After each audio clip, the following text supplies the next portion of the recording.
દ્વારિકાધીશ પાંડવો સાથે બાણસૈયા ઉપર સૂતેલા કુરુક્ષેત્રના મેદાનમાં ભીષ્મ પિતામહને મળવા માટે જાય. ભીષ્મ પિતામહને મળ્યા છે. ભીષ્મ સ્તુતિ ગાય છે. સમયનો ભાવ છે.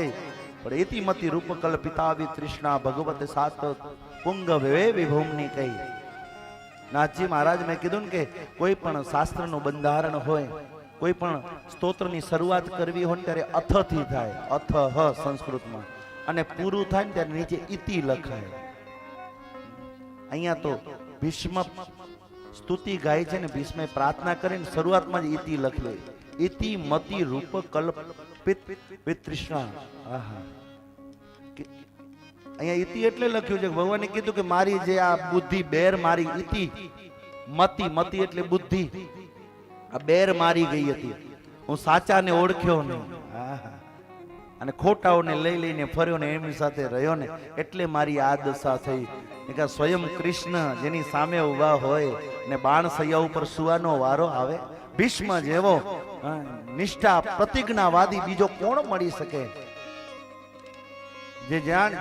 જેણે પોતાના પ્રતિજ્ઞા માત્રમાં બ્રહ્મચર્યના પ્રતાપથી કૃષ્ણને હથિયાર ઉપાડવા ઉપર મજબૂર કરી લીધો. અહીંયા કુરુક્ષેત્રના મેદાનની અંદર જ્યારે કૌરવો અને પાંડવોનું યુદ્ધ થયું ને નાથજી મહારાજ, ત્યારે સંધિ થાય એના માટે કૃષ્ણે ઘણી મહેનત કરી, પણ લોકો માન્યા નહીં. ભીષ્મ પિતામહને પણ સમજાવવામાં આવ્યું. અત્યારે છેલ્લી કક્ષાએ છે જેને મૃત્યુને પાછું વાળી દીધું કે બોલાવું ત્યારે આવજે, એ ભીષ્મ આજે કૃષ્ણને વંદના કરીને ઉભા છે. ભીષ્મ કહે છે કે મેં જે પાપી કૌરવનો અન્ન ખાધું હતું ને, એનાથી જે લોહી બન્યું હતું ને, અર્જુને આખું શરીર વીંધી અને એ લોહી બધું કાઢી નાખ્યું. હવે આ શરીરની અંદર માત્ર ને માત્ર સાત્વિક ચેતનાઓ રહેલી છે. એટલે હરિભક્તો જ્યાં ત્યાં ખાવું નહીં, જેનું તેનું ખાવું નહીં, જ્યારે ત્યારે ખાવું નહીં. અહીંયા ભીષ્મ જેવો ભીષ્મ કહે છે કે પાપી કૌરવોનું અન્ન ખાધું. આપણે જેની તેની સાથે થાળી માંડીને બેસી જઈએ છીએ ને, જોજો સાધુ સંતો, મારે કહેવું ન જોઈએ, ઘણી વખત પોતાના પાત્રો જુદા કરે, જ્યાં ત્યાં ખાય નહીં. અને ઘણી વખત તો રમેશભાઈ અમે પૂજામાં લખાવીએ કાજુ માજન વેઠો, એટલે ત્યાં નવીનભાઈ, કલ્પેશભાઈ સોણજા માજન ખાસ અમે લખાવીએ એટલે માજન પ્રશ્ન કરે, મહારાજ લખાયો હતા કાજુ ભગવાનલા, કિશમિશ, બદામ, આ બધું કોના માટે લખાવીએ? પૂજામાં લખાવો.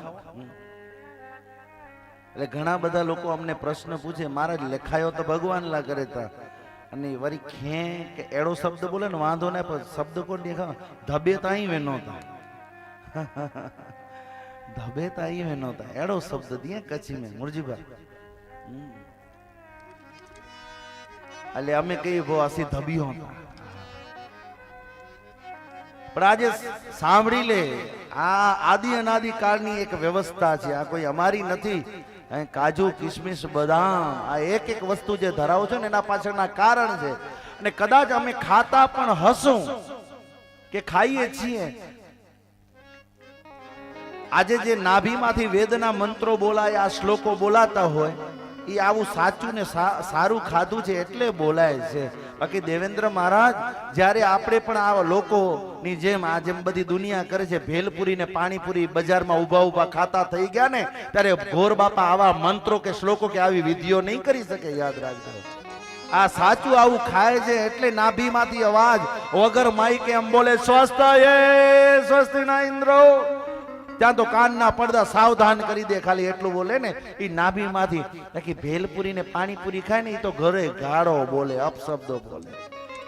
એ તો સાત્વિક ખાધેલું હોય એના મુખમાંથી સત્ય વચન નીકળે બાપ. એટલે ઘણી વખત સાધુ સંતો વળી અમને કે નાથજી મહારાજ ને આ બધા તો ઘી સિવાય કેમાં ખાતા જ નથી. લ્યો તો અહીં ખાવ ના કે કેર ના છે, અહીં ખાવ. સાધુ સંતો બ્રાહ્મણો હંમેશા સાચું ખાય છે, તમે સારું શોધવા માટે જાઓ છો. સાચું ખાશો ને તો આપોઆપ સત્યનો આધાર આવશે. આપણે સાચું ક્યાં ખાઈએ છીએ? આપણે તો કોકનું બરેલું તરેલું કરેલું આવું ખાઈએ છીએ. આપણે બધું આવું જ વાસી વાસી ગમી ગયું છે. અહીંયા ભીષ્મને મળી અને પાંડવો આજે વંદના કરી છે દાદાને. ભીષ્મ ખુદ બોલ્યા છે, ઇતિમતી રૂપકલ્પિતા વિતૃષ્ણા ભગવતી સાત્વત પુંગવે વે વિભોને. આમ કહીને વધાર્યા છે. ભગવાન કૃષ્ણે કીધું કે ગંગાને પ્રગટ કર્યો, દાદા મોક્ષના માર્ગે જાય. અર્જુને બાણ ચલાવ્યું, એ જ કુરુક્ષેત્રના મેદાનમાં ગંગા પ્રગટ થઈ. ગંગાની ધારા ભીષ્મના મુખમાં ગઈ. દાદા એ પ્રયાણ કર્યો છે સ્વર્ગ તરફ.